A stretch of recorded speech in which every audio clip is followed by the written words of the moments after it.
चौथा, सकारात्मक भाषा का उपयोग करने का अभ्यास करें। सकारात्मक दृष्टिकोण बनाए रखने के लिए हमें अपनी भाषा को बदलने का अभ्यास करना चाहिए। कोशिश किए बिना केवल यह कहने के बजाय कि हम ऐसा नहीं कर सकते हैं, चलिए हम खुद को दूसरे तरीके से सोचने के लिए प्रोत्साहित करें। आइए सकारात्मक भाषा का प्रयोग करके अभ्यास करें, जैसे हम इसे कर सकते हैं यदि हम इसे नियम से करें। जब हम कहते हैं कि हम ऐसा नहीं कर सकते हैं, तो हम विश्वास करते हैं कि यह असंभव है। पांचवा, अच्छा अनुभव बनाएं। चूंकि हमारे अनुभव चाहे अच्छे हो या बुरे, हमारे दृष्टिकोण के गठन की दिशा में बहुत योगदान करते हैं। हमें अपने जीवन में अच्छे अनुभवों के लिए अधिक मौकों का निर्माण करने की आवश्यकता है।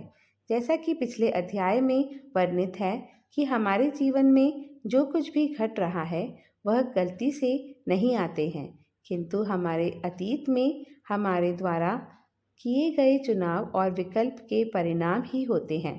एक सकारात्मक दृष्टिकोण को बनाए रखने के लिए हमें प्रतिक्रियाशील होने के बजाय सक्रिय होने का अभ्यास करना होगा, ताकि हम भविष्य में नकारात्मक परिणामों को कम कर सकें।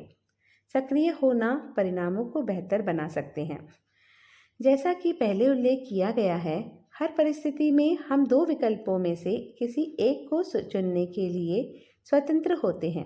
या तो हम शिकायत कर सकते हैं या हम समस्या को सुलझाने के लिए कुछ कर सकते हैं। हालांकि शिकायत करना अनुपालन करने से आसान होता है, कार्यवाही हमेशा लोगों की स्थिति को लेकर बेहतर महसूस कराते हैं। यह उन्हें सक्षम, आत्मविश्वासी और उत्पादक महसूस करवाएगा। हमारी कार्यवाही का हर परिणाम हमारी क्षमताओं या अक्षमता का दृश्यमान प्रमाण होता है।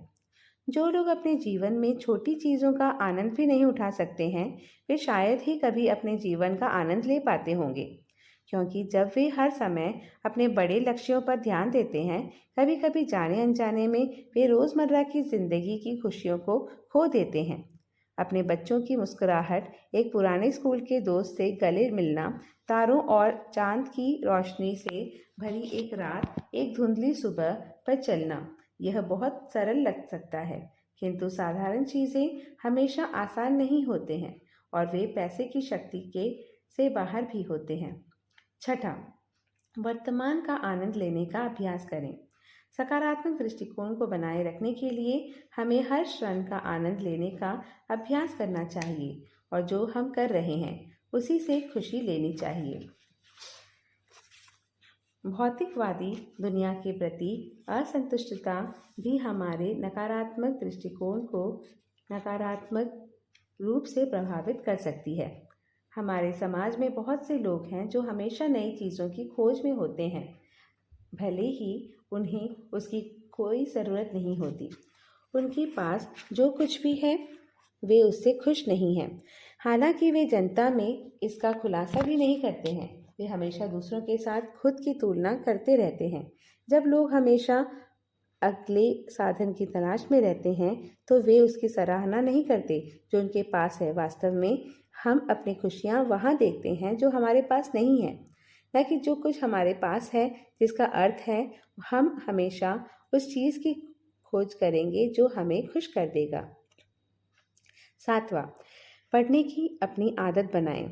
स्वयं सहायक पुस्तकों को पढ़ना, पॉडकास्ट या रेडियो कार्यक्रमों को नियमित रूप से सुनना और आत्मचर्चा करने का अभ्यास करना जीवन के प्रति सकारात्मक दृष्टिकोण बनाए रखने में भी हमारी सहायता कर सकता है। स्वयं से बात करना एक अच्छा व्यायाम है जो कई सफल लोगों द्वारा सफलतापूर्वक अभ्यस्त किया गया है। अगर हम अपने भीतर के आलोचक को सकारात्मक आवाज़ में बदलते हैं तो हम अपने अच्छे कर्मों के लिए खुद की सराहना करते हैं और प्रत्येक प्रशंसा हर एक के लिए मूल्यवान हो जाती है। एक सकारात्मक दृष्टिकोण बनाए रखने के लिए हमें मीडिया और समाचारों से बचने की ज़रूरत है जो हमें नीचे की ओर झुका देती है।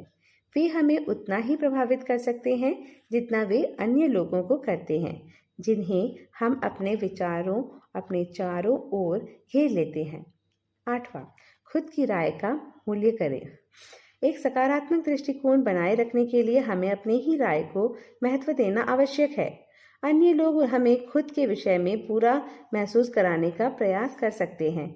लोग दूसरों को परखते हैं तथा दूसरों पर टिप्पणी करने में खुशी महसूस करते हैं। आम आदमी हर चीज के विषय में अपनी राय देने में बहुत उदार होता है। वे लोगों को परखते हैं तथा दूसरों की उपस्थिति या कार्यों पर अपनी राय देते हैं, किंतु अक्सर उनकी राय का दूसरों के साथ कोई लेना देना नहीं होता है। उनकी राय अधिक मौसमी और स्थितिजन्य होते हैं। अक्सर लोग दूसरों के विषय में जो बात करते हैं वे वास्तव में दूसरों की अपेक्षा अलग हो सकते हैं। कई लोग ऐसा खुद को बेहतर महसूस कराने के लिए करते हैं। 9. आत्म अनभिज्ञता से बचें। यह लोगों की बुरी प्रवृत्तियों में से एक है जो बिना किसी कारण के खुद को कम अनुमानित करते हैं। भले ही खुद को कमजोर करने वाले लोगों की संख्या ग्रामीण इलाकों में अधिक है, शहरी क्षेत्रों में के लोग भी इनमें कम नहीं। अपने देश या समुदाय के बावजूद लगभग सभी इंसान खुद के अल्पानुमान की बुरी प्रवृत्ति से प्रभावित होते हैं। खुद के अल्पानुमान की आदत से बचने के लिए और सकारात्मक दृष्टिकोण को बढ़ाने के लिए आपको अपनी छोटी छोटी चीज़ों पर भी भरोसा होना चाहिए तथा विश्वास करना चाहिए कि यदि वे यह एक छोटी सी चीज़ कर सकते हैं तो वे शायद अन्य चीज़ें भी कर सकते हैं जो कि अधिक चुनौतीपूर्ण होते हैं। हर बार जब वे नई चीज़ें करते हैं तो उनका आत्मविश्वास स्तर बढ़ जाता है और वे जीवन के प्रति अधिक सकारात्मक दृष्टिकोण प्राप्त करने में सक्षम होता है। 10वां, विषाक्त लोगों से दूर रहे। एक सकारात्मक दृष्टिकोण बनाए रखने के लिए हमें विषाक्त लोगों से बचना चाहिए जो नकारात्मकता फैलाते हैं तथा सकारात्मक लोगों के साथ खुद को घेरना चाहिए। जिन लोगों के साथ हम सामूहिकरण करते हैं वे हमारे मानसिक रूप को बहुत प्रभावित करते हैं। हमें अपने आप को उन लोगों के बीच रखना चाहिए जो खुश होने की बजाय कोशिश करते हैं, क्योंकि वह हमें खुश होने के लिए प्रोत्साहित करेगा। 11वां, दूसरों की सहायता करें। दूसरों की सहायता करके वास्तव में हम सकारात्मक बदलाव ला रहे हैं जो हमें बेहतर महसूस करता है तथा एक सकारात्मक दृष्टिकोण विकसित करने के लिए प्रोत्साहित करता है। इसके अलावा यह हमारी जिंदगी में हमारे लिए कृतज्ञता की भावना विकसित करने में मदद करता है। याद रखें, चीज़ों को सकारात्मक रूप से देखना और सकारात्मक दृष्टिकोण रखना हमें मन की शांति दिलाता है तथा मुसीबतों से बचाता है। समय बचाएं और कम दुश्मन बनाएं। नियोक्ता या कर्मचारी, शिक्षक या छात्र, पुजारी या आस्तिक के रूप में सफल होने के लिए सकारात्मक दृष्टिकोण रखना जरूरी है। चाहे हमारे क्षेत्रफल की गतिविधियां कुछ भी हो, सफलता का निर्णय किसी और से नहीं बल्कि हमारे दृष्टिकोण से ही लिया जा सकता है। 12वां, कृतज्ञता का एक दृष्टिकोण बनाए रखें। कृतज्ञता का एक दृष्टिकोण दिखाने का अभ्यास करें ताकि हम न केवल उत्सर्जन करें बल्कि साथ ही अपने आप में और अधिक सकारात्मक ऊर्जा भी जोड़ सकें। दूसरों के चेहरे में मुस्कुराहट लाने की अपेक्षा उन्हें रुलाना आसान होता है। दूसरों को मुस्कुराहट से भरना तब तक असंभव होता है जब तक कि हम खुद को सकारात्मक दृष्टिकोण से न भर दें। आभार एक अच्छे दृष्टिकोण के लिए आवश्यक है क्योंकि यह हमें आसपास की अच्छी चीज़ों की सराहना करने में मदद करता है। प्रशंसा की सराहना की उम्मीद कभी मतलबी लोगों से नहीं की जा सकती।